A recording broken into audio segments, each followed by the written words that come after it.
आपको पता है कि प्रकाश क्या होता है? इंद्रधनुष क्यों बनता है? तारे क्यों टिमटिमाते हैं? आकाश का रंग नीला क्यों होता है? पानी में मछली ऊपर की ओर उठा हुआ दिखता है। दोस्तों, आपको पता है ये जितने भी प्रकार के आपको घटना दिख रहा है ये प्रकाश के द्वारा हो रहा है। तो जानने के लिए दोस्तों वीडियो के अंत तक बने रहिए हमारे साथ। ओके, मैं आपको आज बताऊंगा कि ये सब घटना जो है प्रकाश के द्वारा किस प्रकार किया जा रहा है। ओके, तो मैं समीर आपको स्वागत करता हूं आपका अपना YouTube channel study with Sameer पर। ओके, तो सबसे पहले दोस्तों आज हमारा 9वां चैप्टर है ऑप्टिक्स। तो आज इसको कंटिन्यू करेंगे प्रकाशिकी से। ओके, तो सबसे पहले दोस्तों प्रकाशिकी क्या होता है? तो सिंपली हम लोग समझेंगे कि भौतिक विज्ञान की वह शाखा जिसमें हम लोग प्रकाश और प्रकाश से होने वाली घटनाओं के बारे में हम लोग अध्ययन करते हैं। प्रकाश के बारे में पढ़ेंगे और प्रकाश से जितना भी घटना हो रहा है घटना के बारे में हम लोग पढ़ेंगे। ओके, दोस्तों ऑप्टिक्स कितने प्रकार के होते हैं? प्रकाशिकी कितने प्रकार के होते हैं? ये 2 प्रकार के होते हैं। एक होता है दोस्तों रे ऑप्टिक्स, एक होता है वेव ऑप्टिक्स। ओके, दोस्तों ये रे ऑप्टिक्स और वेव ऑप्टिक्स में क्यों डिवाइड किया गया? तो जैसे जो प्रकाश है, प्रकाश दोस्तों डुअल नेचर शो करता है, ये आपको पता है। आगे हम लोग पढ़ेंगे इसको कि डुअल नेचर क्यों शो करता है। ओके, तो सबसे पहले दोस्तों न्यूटन ने बताया कि प्रकाश कणों से मिलकर बना होता है जिसे कणिका कहते हैं। तो न्यूटन का साफ कहना था कि जो प्रकाश जो है वो क्या है? कणों से मिलकर बना होता है। मान लीजिए कण कण कण कण मिला हुआ है, इसको हम लोग कंटिन्यूअस देख पा रहे हैं लगातार, तो इसको हम लोग क्या सोच रहे हैं? ये प्रकाश है। तो न्यूटन ने क्या बताया? जो प्रकाश है वो कणों से मिलकर बना है। ओके, और एक और वैज्ञानिक आया हाइजेन।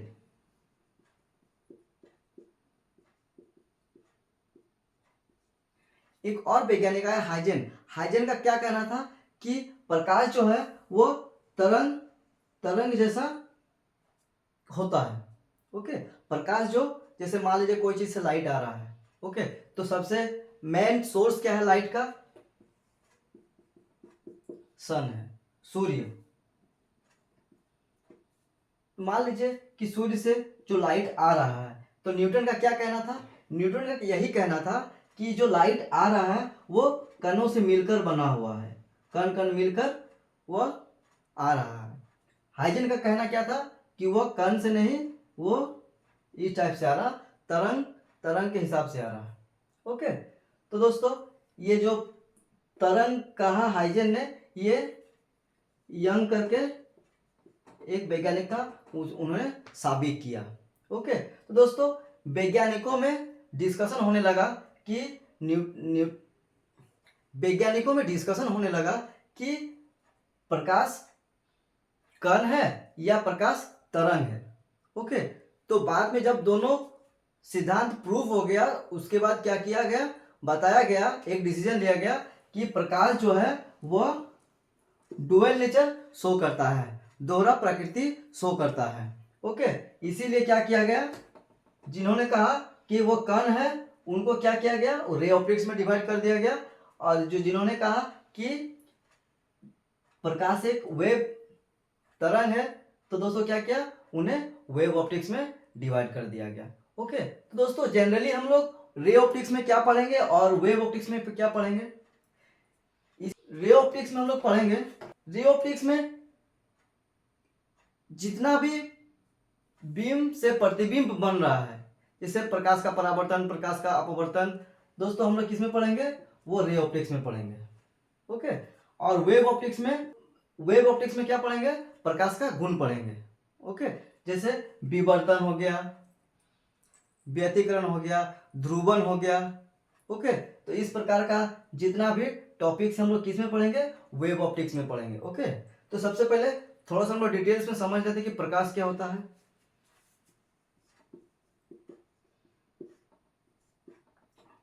दोस्तों प्रकाश क्या होता है?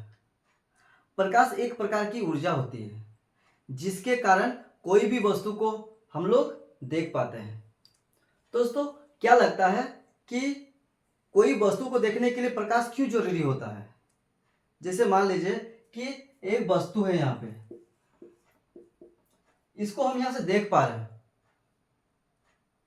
अगर इसमें लाइट नहीं पड़ेगा तो क्या इसको मैं देख पाऊंगा? ये संभव नहीं है। ओके, तो एक्चुअल में होता क्या है कि इस वस्तु को देखने के लिए लाइट जो है मेरे आंखों में नहीं, इसमें पड़ना चाहिए। क्या होता है, जैसे लाइट आ रहा है, इसके ऊपर पड़ रहा है, उसके बाद रिफ्लेक्ट होकर मेरे आंखों में आ रहा, तब क्या होगा, तब हम इसको देख पा रहे हैं। ऐसा नहीं कि ये प्रकाश इसमें पड़ा तो मैं देख पा रहा हूं, ऐसा नहीं है। प्रकाश इसके ऊपर पड़ रहा है, इसके बाद पड़ने के बाद मेरे आंखों में रिफ्लेक्ट होके आता है। ओके, उसके बाद हम लोग देख पा रहे हैं। तो यही कारण है कि कोई वस्तु को देखने के लिए प्रकाश का होना बहुत जरूरी है। अगर प्रकाश नहीं होगा तो हम लोग कोई वस्तु को नहीं देख सकते। दोस्तों, प्रकाश का कुछ गुण होता है। ओके, तो सबसे पहले प्रकाश सीधा रेखा में गमन करती है। ओके, पहला हो गया सीधा रेखा में गमन करती है, सीधा रेखा में गमन करती है। दूसरा क्या है, इसका चाल निर्वात में कितना है, 3 × 10⁸ मीटर पर सेकेंड। ओके, ये चाल है। ओके, माध्यम की आवश्यकता नहीं, प्रकाश को गमन करने के लिए माध्यम की आवश्यकता नहीं होती है। दोस्तों, हम लोग लास्ट क्लास में पढ़े थे ध्वनि, ध्वनि को संचरण के लिए माध्यम की आवश्यकता होती है, या फिर लिक्विड माध्यम, गैसीय माध्यम, या फिर सॉलिड माध्यम होना जरूरी है। जस्ट दोस्तों, लेकिन जो प्रकाश है, प्रकाश को संचरण के लिए माध्यम की आवश्यकता नहीं होती है। ओके, तो प्रकाश का निर्वात में चाल कितना है, 3 × 10⁸ मीटर पर सेकेंड, मतलब एक सेकेंड में 3 × 10⁸ मीटर तक वो जा सकती है। कौन? प्रकाश। ओके, दोस्तों, हमारा टॉपिक है प्रकाश का परावर्तन, रिफ्लेक्शन ऑफ लाइट। दोस्तों, सपोज मान लीजिए कि कोई सोर्स से एक प्रकाश का किरण आ रहा है, ठीक है, इसे, इसका क्या नाम है, आपतित किरण। एक रे सोर्स से आ रही है। ओके, एक बिंदु पे टकराने के बाद क्या हो रहा है, वह जैसा आया उसी के हिसाब से वो चल गया, तो इसका क्या नाम पड़ गया,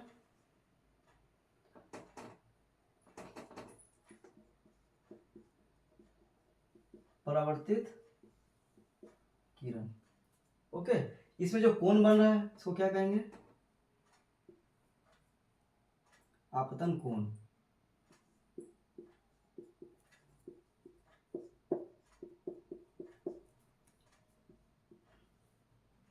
इसको क्या कहेंगे,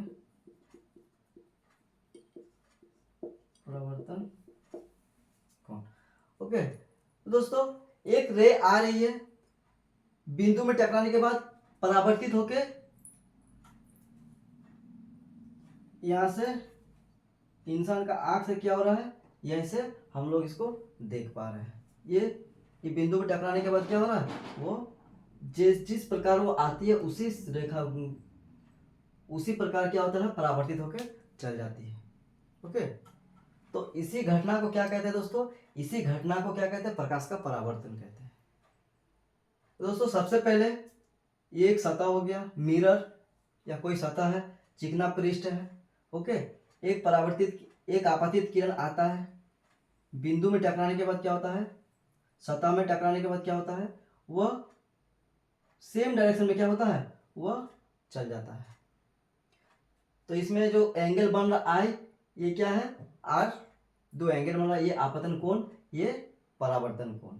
ओके, तो ये इस घटना को क्या कहते हैं, इसे प्रकाश का परावर्तन कहते हैं। दोस्तों, इसको हम लोग ऐसे भी समझ सकते हैं कि एक प्रकाश पुंज आपतित होकर उसी माध्यम में वापस चल जा रही है। जैसे ये कोई माध्यम है, ओके, मान लेते हैं कोई माध्यम है, तो उसी माध्यम में क्या होता है, वह परावर्तित होकर चल जाती है। ओके, तो दोस्तों, परावर्तन का एक नियम है।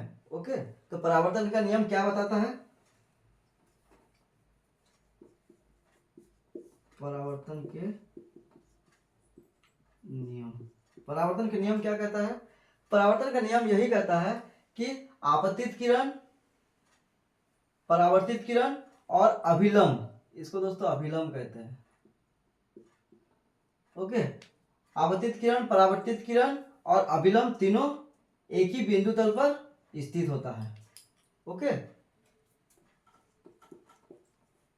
आपतित किरण, परावर्तित किरण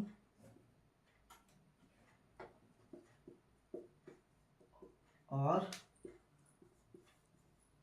अभिलंब तीनों एक ही तल में स्थित होते हैं। ओके, दूसरा क्या बोलता है? दूसरा यही बताता है कि यह जो आपतन कोण बन रहा है, कोण आई, ये किसके बराबर होगा? ये परावर्तन कोण के बराबर होगा, कोण आर के बराबर होगा। ओके, तो परावर्तन का नियम क्या बताता है? परावर्तन का नियम यही बताता है कि आपतित किरण, परावर्तित किरण और अभिलंब तीनों एक ही बिंदु तल में स्थित होते हैं और जो आपतन कोण बन रहा है वो परावर्तन कोण के बराबर होता है। तो दोस्तों हमारा टॉपिक है प्रकाश का अपवर्तन। ओके, तो प्रकाश का अपवर्तन क्या होता है? जनरली हम लोग देखेंगे कि जब भी कोई सोर्स से प्रकाश एक माध्यम से दूसरे माध्यम में चेंज करती है, जैसे मान लीजिए कि विरल माध्यम है और उसके बाद वो सघन माध्यम में लौटेगी। ओके, तो क्या होगा? वो अभिलंब की ओर झुक जाएगी। विरल माध्यम मतलब वैक्यूम है यहाँ पे। ये कोई ऐसा मीडियम है, कोई भी मीडियम हो सकता है, एयर मीडियम हो या फिर कांच का मीडियम हो या फिर हीरा का मीडियम हो, कोई भी माध्यम यहाँ पे हो सकता है। तो मान लीजिए कभी भी विरल माध्यम से जब प्रकाश का एक किरण विरल माध्यम से आती है तो बिंदु में टकराने के बाद क्या होता है? वो दूसरे माध्यम में जाती है, सघन माध्यम में, तो क्या होता है? वो अभिलंब की ओर मुड़ने लगती है। जैसे दोस्तों देख रहे हैं कि ये प्रकाश की किरण आ रहा है इधर से, तो इसका जाना इस प्रकार चाहिए था, लेकिन क्या हुआ? वह थोड़ा सा अभिलंब की ओर मुड़ा हुआ है। ओके, तो इस घटना को क्या कहते हैं? इस घटना को प्रकाश का अपवर्तन कहते हैं। तो जनरली प्रकाश का अपवर्तन के कारण क्या होता है दोस्तों? तो जनरली प्रकाश का अपवर्तन के कारण कोई भी चीज, कोई भी वस्तु वो अपनी अवस्था में अपनी जगह पे ना दिख के कहीं ऊपर नीचे दिखने लगेगा या फिर आगे पीछे दिखने लगेगा। जैसे मान लीजिए पानी के अंदर जो सिक्का रहता है वो लगता है कि उठा हुआ है, ऊपर में है। ओके, जैसे सूर्य जहाँ पे है, स्टार्टिंग में जब सूरज उगता है उस टाइम क्या होता है दोस्तों? सूरज नीचे रहता है लेकिन वो दिखता है ऊपर में हम लोग को। ओके, जो तारा है, तारा सब जो रात में हम लोग को दिखता है उसमें भी क्या होता है दोस्तों? उसका एक्चुअल पोजीशन नहीं दिखता है, वो आगे पीछे इधर उधर दिखने लगता है। तो दोस्तों जब भी कभी इस प्रकार का क्वेश्चन आएगा कि ये वस्तु यहाँ ना दिख के आगे क्यों दिख रहा है, पीछे क्यों दिख रहे हैं, या फिर ऊपर का है नीचे दिख रहा है, तो इस प्रकार का कभी भी क्वेश्चन आएगा तो दोस्तों हम लोग सिंपल कारण उसका समझेंगे कि ये प्रकाश का अपवर्तन है। तो दोस्तों प्रकाश का अपवर्तन का नियम क्या बताता है? प्रकाश का अपवर्तन का नियम यही बताता है कि आपतित किरण, आपतित तीनों एक ही तल में स्थित होते हैं, जैसा कि पिछला वाला में हम लोग पढ़े थे। ओके, और दूसरा क्या होता है दोस्तों? दूसरा यहाँ जो कोण बन रहा है तो इसका कोण की ज्या मतलब साइन आई। ओके, और क्या बोल रहा है दोस्तों? इसका अनुपात साइन आर, मतलब कि आपतन कोण की ज्या और परावर्तन कोण की ज्या दोनों का जो अनुपात होगा वो क्या होगा? नियत होगा। ओके, इसे म्यू से सूचित करेंगे। म्यू मतलब अपवर्तनांक है। ओके, दूसरा नियम है, पहला नियम हो गया तीनों एक ही तल में स्थित होता है, और ये दूसरा नियम है कि sine i by sine r equal to mu होगा।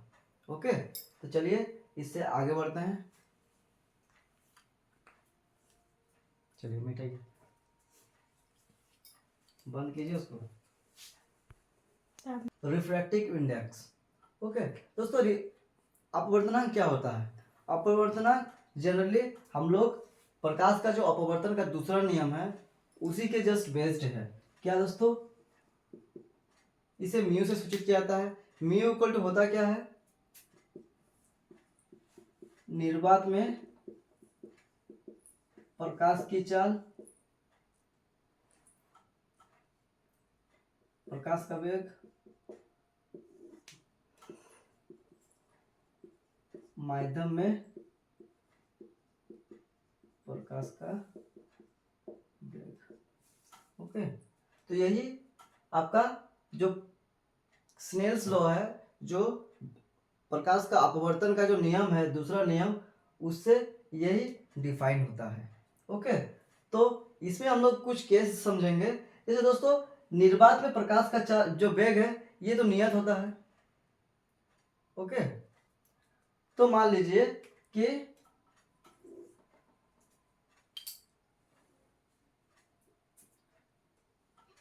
कोई रेस आ रहा है, अभिलंब में टकरा रहा है, और क्या हो रहा है, वो अभिलंब की ओर मुड़ रहा है।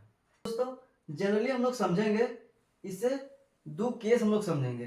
क्या क्या, अगर हम लोग अपवर्तनांक को बढ़ाएंगे तो दोस्तों क्या डिस्टरबेंस आएगा।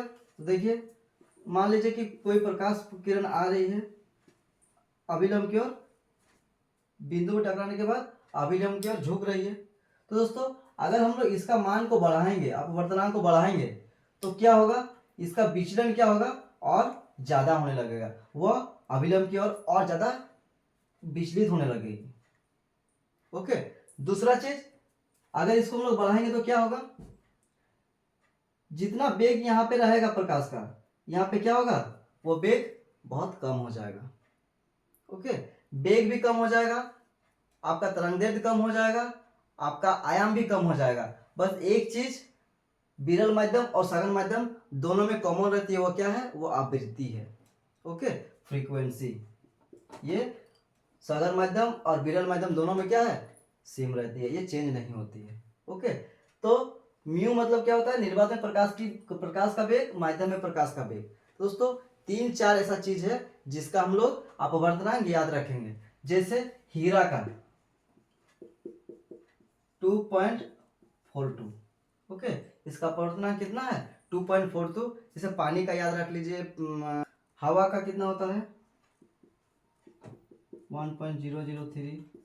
ओके, और भी एक दो चीज का याद कर सकते हैं, आपको पीडीएफ जब देंगे उसमें आपको डिटेल्स में दिया हुआ रहेगा। ओके, चलिए नेक्स्ट टॉपिक में आते हैं।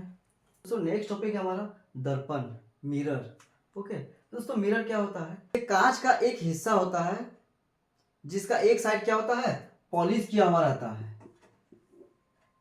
पॉलिश क्या चीज से किया जाता है, सिल्वर नाइट्रेट, AgNO3।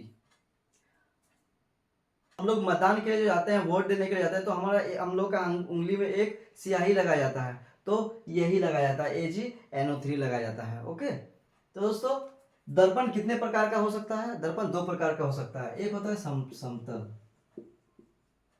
प्लेन, दूसरा क्या होता है दोस्तों, गोलीय, गोली दर्पण।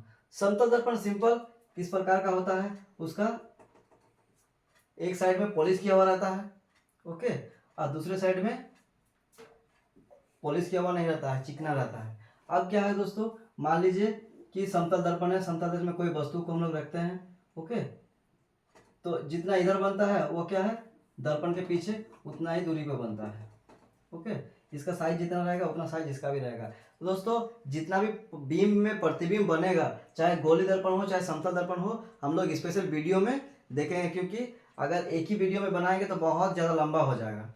ओके, जिससे क्या करेंगे, आपका आसानी के लिए जितना भी इंपॉर्टेंट टॉपिक्स है आपको अलग से वीडियो दे देंगे। ओके, तो चलिए, समतल दर्पण समझ गए। गोली दर्पण क्या होता है, ये एक गोले का हिस्सा होता है जिसका क्या होता है, एक साइड पॉलिश किया हुआ रहता है। जैसे दोस्तों, अवतल दर्पण में ऊपरी भाग चिकना, ऊपरी भाग पॉलिश किया हुआ रहता है, और उत्तल दर्पण में दोस्तों उसका अंदर में पॉलिश किया हुआ रहता है। ओके, इसे उत्तल दर्पण कहते हैं, इसको अवतल दर्पण कहते हैं। ओके, इसमें जितना भी प्रतिबिंब बनेगा कि क्या क्या इंपॉर्टेंट चीज़ है। जैसे एक गोली दर्पण है, तो एक गोली दर्पण में क्या क्या होता है। मान लीजिए कि एक अवतल दर्पण है, ये एक गोली दर्पण है।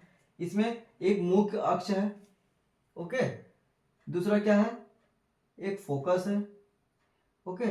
एक सेंटर पॉइंट है, जिससे क्या है, एक गोले का एक भाग होता है, तो ये मान लीजिए कि आधा कटा हुआ है, तो ये सेंटर हो गया, ओके। तो यहाँ से यहाँ का दूरी को क्या कहते हैं, आर कहते हैं। यहाँ से यहाँ का दूरी को क्या कहते हैं, एफ कहते हैं, ओके। तो बस ये सब चीज़ जितना भी है, कौन बीम को कहाँ रखेंगे तो उसका प्रतिबिंब कहाँ भी बनेगा दोस्तों, इसका हम लोग अलग से वीडियो आपको दे देंगे, ओके। तो चलिए इसका हम लोग नेक्स्ट दूसरा टॉपिक समझते हैं, प्रकाश का वर्ण विक्षेपण। दोस्तों प्रकाश का वर्ण विक्षेपण क्या होता है। प्रकाश पुंज जब किसी प्रिज्म में टकराने के बाद 7 रंगों में भी डिवाइड हो जाती है,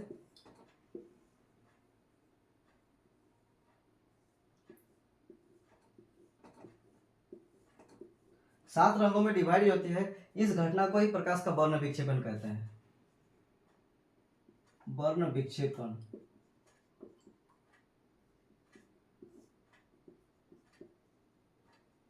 प्रकाश का वर्ण विक्षेपण। एक प्रकाश की किरण जब प्रिज्म में टकराने के बाद 7 रंगों में विभाजित हो जाती है, तो उसे इस घटना को क्या कहते हैं, प्रकाश का वर्ण विक्षेपण। इसमें दोस्तों सबसे ऊपर में क्या रहता है, लाल रंग रहता है। क्यों, क्योंकि इसका जो तरंगदैर्ध्य है सबसे ज्यादा है, ओके। और इसका जो अपवर्तनांक है वो क्या है, बहुत कम है, जिसके चलते ये ऊपर में है। तो इसको हम लोग किस एक क्यू में लिखेंगे, बे नी आ ह पी ना, बैगनी, नीला, आसमानी, हरा, पीला, नाला, नारंगी और लाल, ओके। तो इस घटना को क्या कहते हैं, इसे प्रकाश का वर्ण विक्षेपण कहते हैं। दोस्तों एक घटना और बताते हैं। मान लीजिए कि यहाँ पे एक और प्रिज्म रख दिया जाएगा, तो ये 7 रंग जब इसमें आएगा तो क्या होगा, वो एक रंग में क्या होगा, एक प्रकाश श्वेत प्रकाश में क्या होगा, निकल जाएगा। ये जो प्रकाश की किरण आती है यह श्वेत प्रकाश होता है, ओके। तो श्वेत प्रकाश मतलब 7 रंग उसमें इंक्लूड रहता है। तो जब प्रिज्म में टकराने के बाद 7 रंग विभाजित होते हैं, एक प्रिज्म और इसमें रख देंगे तो क्या होगा, ये 7 रंग इसमें जब टकराएगा तो क्या होगा, एक श्वेत प्रकाश में क्या होगा, एक श्वेत प्रकाश उसमें निकलेगा, ओके। तो इस घटना को क्या कहते हैं, प्रकाश का वर्ण विक्षेपण। जैसे इंद्रधनुष जो बनता है वो प्रकाश का वर्ण विक्षेपण के कारण ही होता है, ओके। तो नया टॉपिक है हमारा पूर्ण आंतरिक परावर्तन, टोटल इंटरनल रिफ्लेक्शन। तो दोस्तों ये बहुत ही इंपॉर्टेंट टॉपिक है, बहुत सारे बच्चे को पूर्ण आंतरिक परावर्तन समझ में नहीं आता है। तो दोस्तों मैं आज आपको ये क्लियर करता हूं कि पूर्ण आंतरिक परावर्तन एक्चुअल में होता क्या है। तो दोस्तों इससे पहले दोस्तों प्रकाश का अपवर्तन हम लोगों ने पढ़ा, तो उसमें क्या हो रहा था कि एक प्रकाश की किरण सतह में टकराने के बाद अभिलंब की ओर मुड़ रही थी, ओके। उसको जाना चाहिए था इस प्रकार, लेकिन वो अभिलंब की ओर मुड़ रही थी। तो दोस्तों तो वो विरल माध्यम से सघन माध्यम में आ रही थी, ओके। दोस्तों इसी के जस्ट ऑपोजिट लेंगे। मान लीजिए कि अगर कोई किरण सघन माध्यम से विरल माध्यम में जाएगी तो क्या होगा, अभिलंब से दूर हट रही है, ओके। तो इसी के जस्ट बेस्ड आपका पूर्ण आंतरिक परावर्तन, ओके। तो चलिए समझते हैं। तो कोई भी प्रकाश की किरण है, ओके, वह सघन माध्यम से आ रही है, सघन माध्यम से विरल माध्यम में आ रही है, ओके। अभी क्या हो रहा है, ये अभिलंब की ओर दूर भाग रही है। तो इस केस में दोस्तों क्या हो रहा है, जो आर है, जो आर कोण बन रहा है, ये आपतित किरण आपतन कोण, ये अपवर्तित किरण अपवर्तन कोण, ओके। तो इस केस में दोस्तों क्या हो रहा है कि जब एक प्रकाश की किरण सघन माध्यम से, देखिए अपवर्तन में हम लोग पढ़े थे प्रकाश का अपवर्तन में, वो विरल माध्यम से जब सघन माध्यम में आ रही थी तो अभिलंब की ओर झुक रही थी। लेकिन इसमें क्या है, सघन माध्यम से विरल माध्यम में जब आ रही है तो क्या हो रहा है, अभिलंब से दूर हट रही है। तो इसी केस में क्या होगा, आई जो होगा वो क्या होगा, छोटा होगा किससे, आर से, मतलब आर का कोण बड़ा होगा।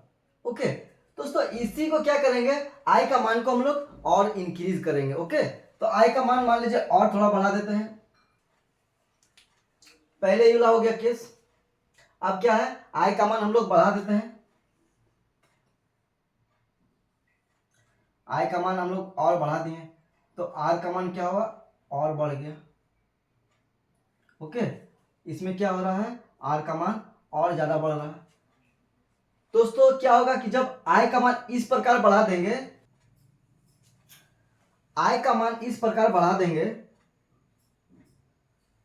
कि जो आर का मान है, आर में जो कोण बन रहा है वो क्या होगा, वह इसके लंबवत हो जाएगा। ये अपवर्तित किरण इधर जा रहा है। तो दोस्तों यहां जो कोण बन रहा है ये क्या है, 90 डिग्री का कोण बन रहा है। तो इसको क्या कहते हैं दोस्तों, इसको क्रांतिक कोण कहते हैं। ओके इसको क्या कहते हैं, इसको क्रांतिक कोण कहते हैं। जब आई का मान हम लोग इस प्रकार बढ़ा रहे हैं कि ये जो परावर्तित अपवर्तित किरण है वो क्या हो रहा है, वह 90 डिग्री का कोण बना रहा है। तो ये 90 डिग्री का कोण जो बन रहा है इसको क्या कहते हैं, इसको क्रांतिक कोण कहते हैं। दोस्तों ये कंडीशन के बाद अगर मान लीजिए आई का मान थोड़ा सा और इंक्रीज कर देते हैं, ये लास्ट केस है, जैसे मान लीजिए कि आई का मान को और थोड़ा बढ़ा दिया जाए। ओके तो अब क्या होगा, ये जो अपवर्तित किरण था वो अपवर्तित ना होके क्या होगा, वही सघन माध्यम में क्या होगा, वो परावर्तित हो जाएगा। ओके मतलब क्या है कि वह सघन माध्यम में आने के बाद वो सघन माध्यम में ही क्या हो रहा है, जा रही है। अपवर्तन में केस में क्या होता है, वो सघन माध्यम में आने के बाद वो विरल माध्यम में प्रवेश करती है, तो अभिलंब की ओर झुकती है या फिर विस्थापित होती है। तो इस केस में क्या हो रहा है, सघन माध्यम में आने के बाद क्या हो रहा है कि आई का कोण हम लोग इतना बढ़ा रहे हैं कि वो सघन माध्यम में ही परावर्तित हो जाए। तो इस केस को, ये जो घटना हो रहा है, इस घटना को क्या कहते हैं, इस घटना को ही पूर्ण आंतरिक परावर्तन कहते हैं। तो इस केस के लिए क्या होगा, दो चीजों का होना बहुत जरूरी होता है। क्या क्या, पहला केस हो जाएगा आपका कि जो रे आ रही है किरण, वो सघन माध्यम में आना चाहिए, सघन माध्यम से आना चाहिए, पहला केस। दूसरा केस क्या हो जाएगा, जो आई का जो वैल्यू होगा वो क्या होगा, वो क्रांतिक कोण से क्या होगा, वो क्रांतिक कोण से ज्यादा होगा, क्रांतिक कोण से ज्यादा होगा। क्रांतिक कोण तो 90 डिग्री से, उससे भी ज्यादा होगा आपका क्रांतिक, उससे भी ज्यादा होगा आपतन कोण। ओके तो ये, तो दोस्तों इसका कुछ एग्जांपल्स देख लेते हैं। तो सबसे पहले हीरे का चमकना। ओके तो आशा करता हूं दोस्तों आपको पूर्ण आंतरिक परावर्तन समझ में आया है। अगर आपको दिक्कत है कुछ तो आप कमेंट में बताइए। दोस्तों हमारा टॉपिक है प्रकाश का प्रकीर्णन, स्कैटरिंग ऑफ लाइट। ओके दोस्तों, स्कैटरिंग ऑफ लाइट होता क्या है, प्रकाश का प्रकीर्णन क्या होता है। दोस्तों जब भी प्रकाश कोई माध्यम से गुजरती है तो दोस्तों उसमें बहुत स्मॉल पार्टिकल्स होता है, जैसे धूलकण हो गया, धुआं का कुछ पार्टिकल्स हो गया। तो उसके कारण क्या होता है दोस्तों, उसके कारण आपका जो किरण है वो क्या होता है, वहां पे फैल जाता है, विसरित हो जाता है। इसी घटना को क्या कहते हैं, इसी घटना को आपका प्रकाश का प्रकीर्णन कहते हैं। जैसे इसके कारण क्या होता है, प्रकाश का प्रकीर्णन के कारण क्या होता है, आपका पृथ्वी से अगर आकाश को देखते हैं तो उसको नीला दिखाई देता है। क्यों नीला दिखाई देता है, तो मान लीजिए जब सूर्य का प्रकाश से श्वेत प्रकाश आती है तो उसमें क्या होता है कि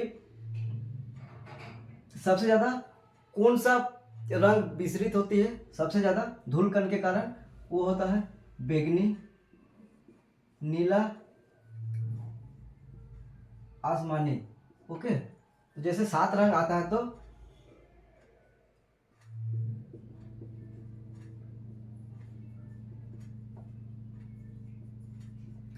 दोस्तों क्या होता है कि जो जिस कलर का, जिस रंग का तरंगदैर्घ्य ज्यादा होता है वो कम प्रकीर्णित होती है। ओके तो इसका क्या है, इसका तरंगदैर्ध्य क्या है,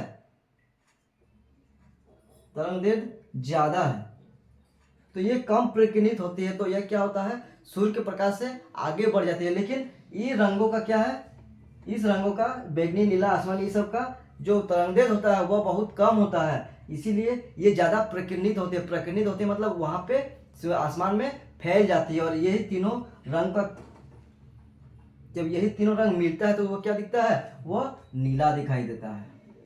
ओके, इसीलिए नीला दिखाई देता है। तो दोस्तों मान लीजिए कि हम लोग चंद्रमा में हैं और चंद्रमा से क्या कर रहे हैं, हम लोग आकाश को देख रहे हैं, तो दोस्तों क्या दिखाई देगा, वो काला दिखाई देगा। दोस्तों क्यों काला दिखाई देगा, क्योंकि इसमें प्रकीर्णित करने के लिए कोई माध्यम ही नहीं है। जैसे अगर माध्यम रहेगा, जैसे एयर माध्यम है, तो एयर माध्यम में आपको धूलकण मिलेगा, गैस का स्मॉल पार्टिकल्स मिलेगा, और भी बहुत सारा स्मॉल पार्टिकल्स मिलेगा, जिससे क्या होगा, रंग विसरित होने स्टार्ट हो जाता है, फैलने स्टार्ट हो जाता है। तो चंद्रमा से अगर हम लोग आसमान को देखेंगे तो इसमें प्रकीर्णित के लिए कोई ऐसा स्मॉल पार्टिकल्स इसमें मीडियम ही नहीं है, इसीलिए क्या होगा, हम लोग अगर चंद्रमा से पृथ्वी को देखेंगे, आसमान को देखेंगे, तो क्या होगा, काला दिखाई देगा। ओके, और भी बहुत सारे इंसिडेंट ऐसा है जो प्रकाश का प्रकीर्णन से होता है। जैसे सूर्य जब सुबह सुबह उगता है तो वह लाल कलर का दिखाई देता है। दोस्तों हमारा टॉपिक है विवर्तन। तो विवर्तन क्या होता है, जैसे मान लीजिए कि प्रकाश की एक किरण सोर्स से आ रही है, कोई एक वस्तु रखा हुआ है, वो वस्तु में क्या हो रहा है, अवरोध कर रही है, इसमें टकरा रही है, तो दोस्तों क्या ये किरण आर पार चल जाएगी, ऐसा पॉसिबल नहीं है। तो दोस्तों उस टाइम प्रकाश का होता क्या है, दोस्तों प्रकाश क्या करता है, उस टाइम इसका जो प्रतिबिंब बनता है, इसका जो प्रतिबिंब बनता है उसके कॉर्नर साइड में क्या करता है, इसका कॉर्नर साइड में क्या करता है, वह अतिक्रमण करने लगता है। मतलब ये इधर नहीं जा पाए तो क्या होता है, इधर से ऐसा करके चल जाता है। ओके, ऐसा करके चल जाता है। तो दोस्तों इसके कॉर्नर में जो ये आघात हो रहा है, अतिक्रमण हो रहा है, यहाँ थोड़ा ज्यादा दिखाई देता है हम लोग को। दोस्तों इस घटना को क्या कहते हैं, इस घटना को ही विवर्तन कहते हैं। जैसे ध्वनि का विवर्तन कैसा होता है, एक खाली रूम है, उसमें क्या है, एयर पास करने का जगह नहीं है, बस एक खिड़की खुला हुआ है। दोस्तों हम लोग जब यहाँ से कुछ बोल रहे हैं तो बाहर तक सुनाई दे रहा है, कैसे, तो दोस्तों इसमें ध्वनि का विवर्तन हो रहा है, जिसको हम लोग महसूस कर सकते हैं, लेकिन प्रकाश का विवर्तन को हम लोग देख नहीं पाते हैं। ओके, तो प्रकाश का विवर्तन किस प्रकार हो रहा है, कि बस इतना याद रखना है कि जब प्रकाश की किरण कोई अवरोध में टकराती है तो अपना छाया में क्या करती है, अतिक्रमण करती है। तो इस घटना को क्या कहता है, इस घटना को ही विवर्तन कहते हैं, डिफ्रैक्शन कहते हैं। ओके, आशा करता हूँ आपको समझ में आ गया है। तो दोस्तों ध्रुवण क्या होता है, जब कोई प्रकाश गुजरती है तो वह इस प्रकार तरंग बना के जाती है। तो दोस्तों इसमें क्या हो रहा है, एक स्लिट बन रहा है, एक गर्त बन रहा है।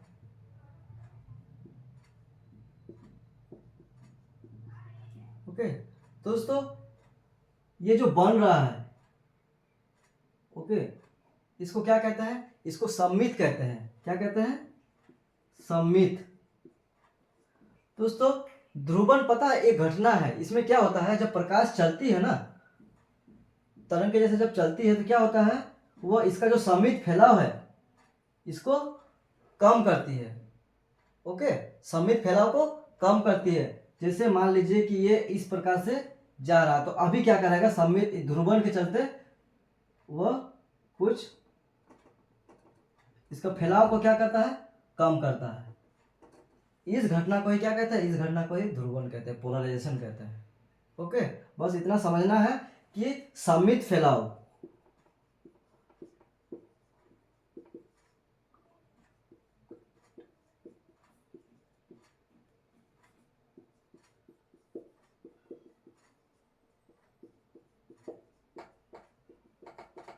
ओके, सम्मित फैलाव कम करने की घटना को क्या कहते हैं, ध्रुवण कहते हैं। ओके, जैसे देखिए इस प्रकार गया हुआ है, लेकिन ध्रुवण के चलते क्या हो रहा है, ये इसका जो सम्मित फैलाव उसको क्या कर रहा है, कम कर रहा है। इस घटना को क्या कहते हैं, इस घटना को ही ध्रुवण कहते हैं। ओके दोस्तों, अब हम लोग पढ़ेंगे व्यतिकरण। व्यतिकरण दोस्तों बहुत ही इम्पोर्टेंट टॉपिक है जो बहुत सारे बच्चों को समझ में आता ही नहीं है। ओके, तो दोस्तों इसको हम लोग डिस्कस करते हैं। तो व्यतिकरण होता क्या है दोस्तों?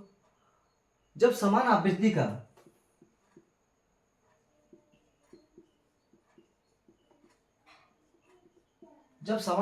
का ओके, उसका जो दिशा होगा वो भी क्या होगा, एक साइड होगा। ओके, जब गति करते समय एक दूसरे के अध्यारोपित होती है, एक दूसरे के ऊपर अध्यारोपित होती है, कोई तल पे कोई बिंदु पे, तो इस घटना को क्या कहते हैं? इस घटना को ही व्यतिकरण कहते हैं। देखिए हम लोग एक दो डायग्राम से उसको समझते हैं। ओके, तो देखिए सपोज मान लेते हैं कि कोई एक आवृत्ति का कोई किरण जा रही है, मान लीजिए। ओके, ये एक किरण है, इसका आवृत्ति कुछ है। ओके, ये इस डायरेक्शन में बह रही है। ओके, ये इस डायरेक्शन में जा रही है। अभी मान लेते हैं कि एक और किरण है, दो भी रह सकता है, उससे ज़्यादा भी रह सकता है, कोई मतलब नहीं उससे। ओके, दो या दो से ज़्यादा। तो मान लीजिए कि इसका आवृत्ति कुछ है। ओके, इसका डायरेक्शन इस प्रकार है। तो एक और मान लेते हैं कि इसी आवृत्ति का ये सेम डायरेक्शन में क्या होता है, गति कर रहा है। तो सपोज मान लेते हैं, ओके, एक किरण ये वाला हो गया, एक किरण ये वाला हो गया। तो दोनों किरण क्या होता है, एक बिंदु तल पे क्या हो रहा है, अध्यारोपित हो रहे हैं, गति करने के साथ अध्यारोपित हो रही है। इसी घटना को क्या कहते हैं? घटना को इंटरफेरेंस कहते हैं, व्यतिकरण कहते हैं। दोस्तों इसका कुछ एग्जांपल्स हैं, जैसे आप साबुन का बुलबुला देखे हैं। साबुन का बुलबुला में क्या होता है, सूर्य के प्रकाश के चलते वो बहुत चमकीला दिखाई देता है, बहुत रंगों में आपको बहुत सारा रंग उसमें दिखने लगेगा। ओके, दूसरा चीज आपको और बताते हैं, जैसे मान लीजिए कि बारिश के दिनों में कोई बाइक या फिर कोई भी वाहन ले सकते हैं। उसमें क्या होगा, जब उसका तेल जब पानी में गिरता है तो देखिएगा उसमें अलग अलग कलर का बहुत सारा क्या दिखता है, वो चमकने लगता है अलग अलग कलर से। तो उसी वही व्यतिकरण है, उसी घटना को क्या कहते हैं, उसी घटना को व्यतिकरण कहते हैं। ओके, पानी में भी मान लीजिए, पानी में अगर तेल थोड़ा सा डाल दीजिएगा, सरसों तेल ही डाल दीजिएगा, तो क्या होगा, पानी में आप देखने लगेंगे बहुत कलर उसमें फैला हुआ है, दिख रहा है, चमक रहा है। तो वही घटना को क्या कहते हैं, उसी घटना को व्यतिकरण कहते हैं। ओके, ये बस याद रखना, समान आवृत्ति का और एक ही दिशा में गति करते हुए एक बिंदु तल में अध्यारोपित हो रही इसी घटना को क्या कहते हैं, इसी घटना को व्यतिकरण कहते हैं। इसमें दो भी किरण हो सकता है, दो से ज़्यादा भी किरण हो सकता है। ओके, फिजिक्स का 9वां चैप्टर हम लोग का खत्म हो गया है। आशा करता हूँ कि आपको अच्छा लगा है। और दोस्तों इस प्रकार का और भी वीडियोस पाने के लिए आप हमारे चैनल को सब्सक्राइब कीजिए। और अगर अच्छा लग रहा है, आपको लग रहा है रियली में कि ये वीडियोस आपके लिए और आपके फ्रेंड्स के लिए भी अगर लाभदायक है, तो दोस्तों आप उनको शेयर कीजिए।